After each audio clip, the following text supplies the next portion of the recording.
तो ये आजकल सर मैं इसमें मेंशन कर दे रहा हूँ, तो आजकल कुछ लोग हैं जो बड़ा इस पर बात करते हैं और विवाद खड़ा करने की कोशिश भी कर रहे हैं कुछ लोग कि they are not being well treated, बहुत डिस्क्रिमिनेशन है।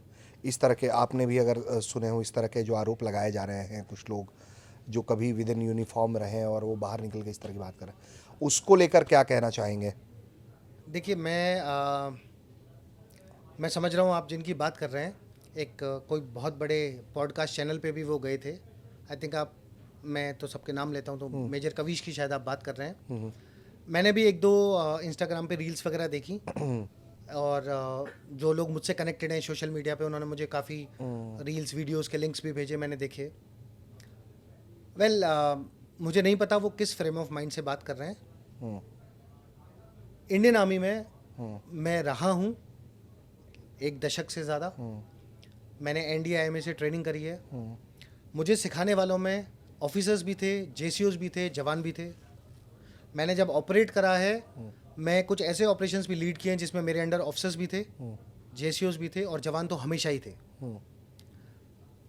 कोई भी टीम सक्सेसफुल तब होती है जब उसके हर टीम मेंबर को एक इम्पॉर्टेंट रोल होता है जिसको वो बखूबी प्ले करता है।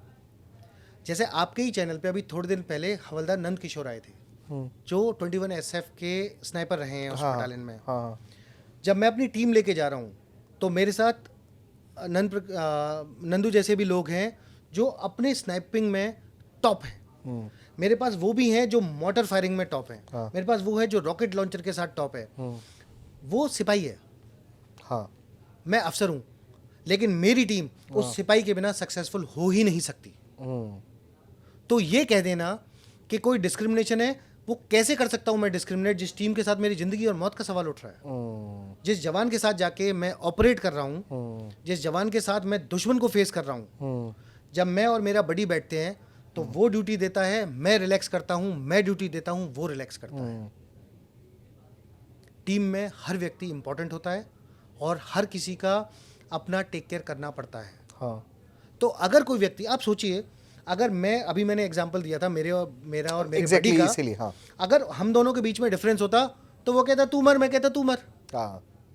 अगर इनकी तरह बात की जाए, तो जो वर्दी आप पहन के आ रहे हो उसके बारे में आप इतना नेगेटिव मत बोलो यार। ठीक है, मैं भी तो मेजर से रिटायर हुआ, मैं एक्सीडेंट ये था। मैं भी तो सोचता था, मैं सोच रहा होता कि मैं कर्नल होता और सोच रहा होता कि ब्रिगेडियर कैसे बनूं, कौन सी पढ़ाई करनी है मुझे, कौन से कोर्सेज करने हैं। एग्जैक्टली। अब मैं क्या करूं, मैं मेजर से आ गया तो मैं फौज को बुरा बोलूं?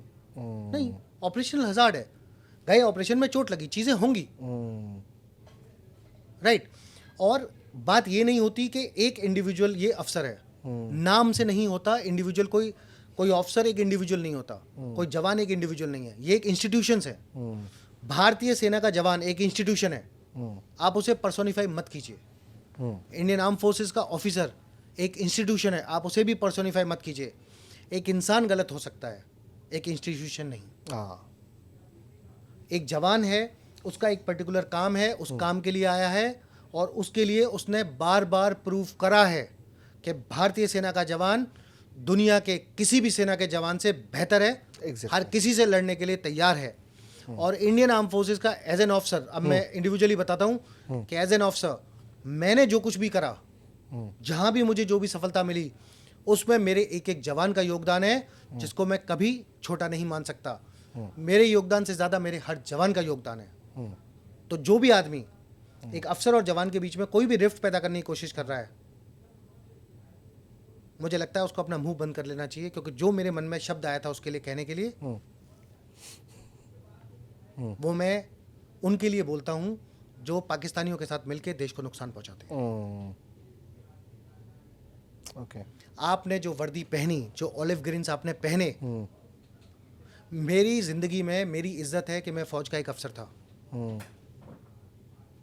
उसके बारे में तुम कीचड़ उछलने की कोशिश कर रहे हो, तो तुम तो वही हो गए जो प्रोपेगेंडा करते थे कि इंडियन आर्मी ने निर्दोष को मार दिया, बेकसूरों को मार डाला। तो तुम भी जाओ फिर वहीं रह लो।